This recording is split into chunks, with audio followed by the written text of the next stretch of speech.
Guaranteed, Michael Penix Jr. Ooh, let's hear it. Will be the best quarterback selected in the 2024 NFL draft when it's all said and done. I'm with you, Mike. Make the case. You're with me. Make the case. 100%. Make the case. Michael Why? Penix, because he's accurate, he's a winner.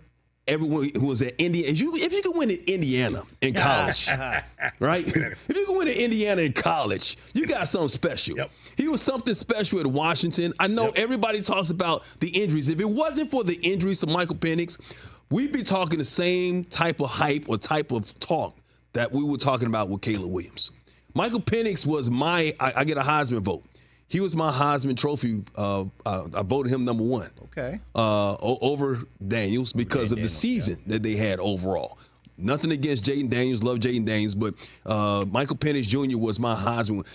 And the fact that he went to the Falcons and the fact that, once again, we was talking about how good it could be to actually learn and just sit back. We know Kirk Cousins is going to be starting quarterback for the Atlanta Falcons, right? We know that because he's coming. They just gave him $100 million. So he's going to be able to sit back and watch. And I know Michael Penix Jr. is a little bit older, but he's not ancient. You know what I mean? He's not 30 years old, so he's got time. So he can still have a good 10, 12-year good career somewhere. So even if he doesn't play for a year and a half or whatever and get spot duty, he's going to learn. Guess who else sat for a couple of years before he actually got his chance? Aaron Rodgers. Tom Brady, Patrick Tom Mahomes. Brady. I mean, well, Tom Brady, but the expectations wasn't high on Tom Brady. Right. Aaron Rodgers the expectations were high on. Aaron Rodgers is basically in the same situation. Brett Favre was the quarterback. Jordan Love sat. And then Aaron Rodgers comes in as a late first-round pick, but he was going to be the heir apparent. Same thing with Kirk Cousins. It's not like Kirk Cousins is a future Hall of Famer right now. I love Kirk Cousins, don't get me wrong.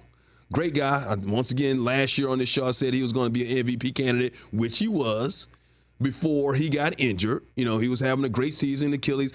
It's going to be tough coming back from an Achilles. I've had 2 Achilles surgeries. It was hard for me to get out of bed. He's got to play quarterback in the NFL, all right?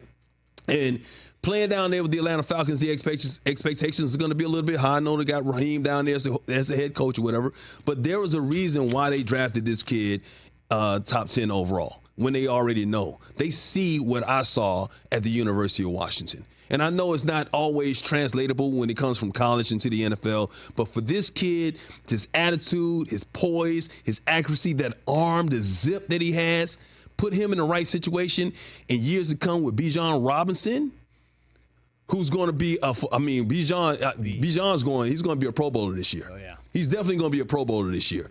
That weapon, and you give him a good offensive line, you get Michael Penix time, and really Michael doesn't need as much time. Michael Penix is not a runner, but he knows how to avoid pressure. So I love Caleb. I think Bo Nix is going to have a phenomenal career. Jaden Daniels, depending on what they have around him, he's going to have a phenomenal career as well. But when it's all said and done, I guarantee you, Michael Penix Jr. will be the best quarterback drafted in 2024 overall when their careers are said and done.